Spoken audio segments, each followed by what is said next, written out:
ከእግዚአብሔር ጋር ሕይወት ማለት እጅግ አስቸጋሪ በሆነ ጎዳና በባልንጀራ ምሪት እንደመጓዝ ይመሰላል። በዚህ ጉዞ መጨረሻ ላይ በጽናት ለመድረስ በባልንጀራችን መሪነት ማመን እንዳለብን አይነት። ልክ እንደዛ ሁሉ በሕይወት የማይመች ጎዳና አጋጣሚዎች ሁሉ በእግዚአብሔር መሪነት ላይ በእምነት መደገፍ አለብን።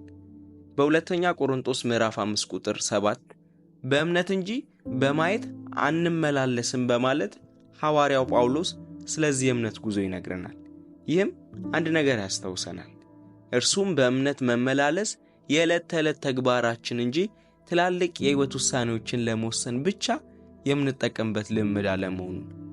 ትናንሽ የሆኑ ነገሮችን በራሳችን እያደረግናቸው ለትላልቅ ጉዳዮች ብቻ እግዚአብሔር ላይ መታመን አንችልም።